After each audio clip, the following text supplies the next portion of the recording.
ESL Vedanta के सुरक्षाकर्मी, पुलिसकर्मी व ग्रामीणों पत्थरबाजी में हुए घायल। बोकारो चंदन क्यारे स्थित ईएसएल स्टील लिमिटेड के फाटक पर चल रहे आंदोलन में बीते दिन आंदोलनकारियों और वेदांता ईएसएल स्टील लिमिटेड की तरफ से जमकर चली लाठी व पत्थरबाजी में दोनों तरफ के करीब दर्जनों लोगों के घायल होने की खबर है। आपको बता दें कि यह कोई पहली बार इस प्रकार की घटना नहीं है, क्योंकि जब कभी भी कोई कंपनी किसी जगह पर बैठती है तो इस प्रकार की घटनाएं होती ही रहती है, फिर चाहे बीएसएल प्लांट हो या ईएसएल वेदांता या फिर डालमिया हो।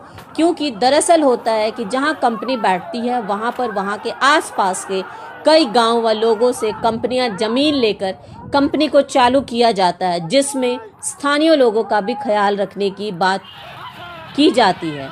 जमीन देने वाले लोगों को कंपनी में नौकरी व मुआवजा जैसी बातें होती हैं, पर कहीं न कहीं या तो कंपनी या फिर कुछ गलत लोगों की वजह से किसी न किसी रूप से सभी लोगों तक यह पूरा नहीं हो पाता। इसका हर्जाना भोले भाले ग्रामीणों को उठाना पड़ता है, जिस कारण अक्सर इस प्रकार की स्थिति उत्पन्न होती रहती है।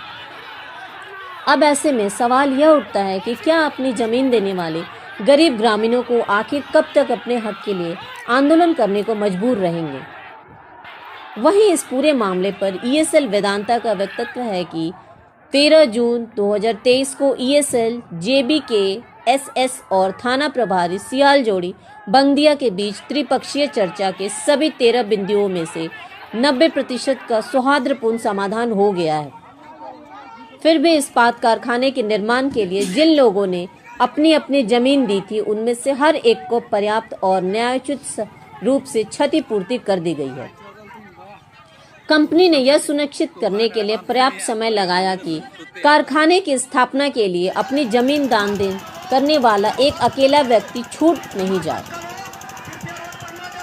यदि कोई मामला बचा रह गया हो तो समझौते के अनुसार उसका निपटारा कर दिया जाएगा।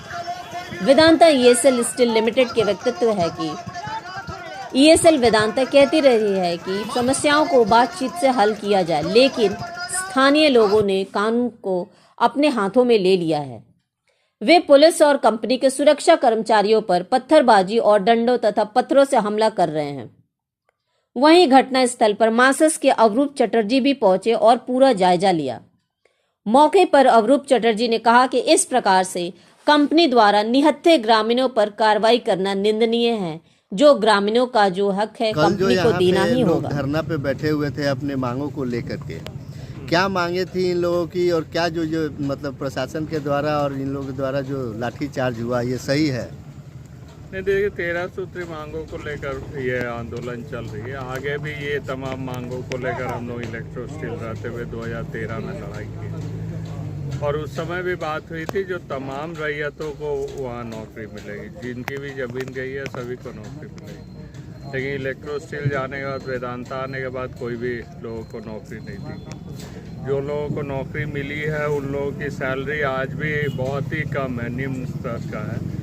कोई प्रमोशन पॉलिसी नहीं, सैलरी बढ़ाने की कोई बात नहीं, लोगों को छटनी अपने मन से कर रहे। तो ये तमाम चीज़ों को लेकर यहाँ पर आंदोलन चल रही है। और जो घटना कल घटी, हमने वीडियो देखा, हम उसकी निंदा करते हैं। पुलिस द्वारा निहत्थे ग्रामीणों पर लाठीचार्ज करना, बेरहमी से मारना, फॉल्स केस करना, ये तमाम हथकंडे आगे भी पुलिस प्रशासन के द्वारा की गई है। नहीं, हम समझते हैं जो रैयत एवं यहाँ के लोग ये तमाम चीज़ों से नहीं डरेगी।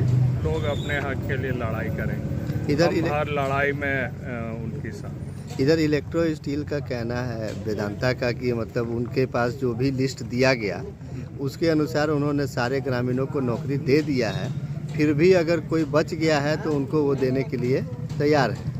नहीं, उस समय जो लास्ट बातचीत हुई थी, जिनकी ज़मीन गई थी, सब लोगों ने एडीएम लॉ एंड ऑर्डर के पास, अपने एडिशनल कलेक्टर के पास वो पेपर जमा किए थे। एक सूची भी हमें लगता है उस समय जिला प्रशासन ने बनाया था, लेकिन उस सूची के आधार पर फिर नौकरी नहीं मिली। आज भी हम समझते हैं जो 600 से ऊपर लोग हैं जिनकी ज़मीन गई है, लेकिन उन लोगों को नौकरी नहीं मिली है, वो भटक। लोग पेपर देख ले, डॉक्यूमेंट्स देख ले, उनके प्लॉट नंबर, खाता नंबर से मिलान कर ले। अगर उनकी ज़मीन गई है तो उन लोगों को नौकरी देनी होगी। ये रोड भी, मेन रोड्स भी बनी है जबरन लोगों की ज़मीन पर बनी है बिना मुआवजा दिए। जो मुआवजा मिली थी वो भी जो सरकारी दर से भी कम मिली थी। तो उस समय का तमाम चीज़ें थी जो आज भी वहीं पर खड़ी है, और कंपनी को इनके अधिकार को, हक और अधिकार को देना होगा।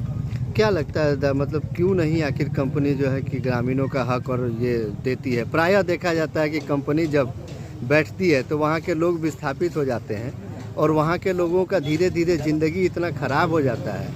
इसका क्या कारण लगता है आपको? देखिए, बाहर से मजदूर लाकर कंपनी ये सोचती है जो उनको कभी भी हम लोग हटा सकते हैं, जो सैलरी वेजेस वो देना चाहे वो दे सकते हैं। यहाँ के ग्रामीण जितने होंगे, लोकल जितने होंगे, वो इकट्ठा एक मंच पर आके अपने अधिकार के लिए लड़ेंगे। तो ये तमाम चीज़ें हैं जिसके कारण लोग बाहर के लेबर्स प्रीफर करते हैं। लेकिन हमारी ज़मीन गई है तो हम अपने अधिकार को जरूर लेंगे।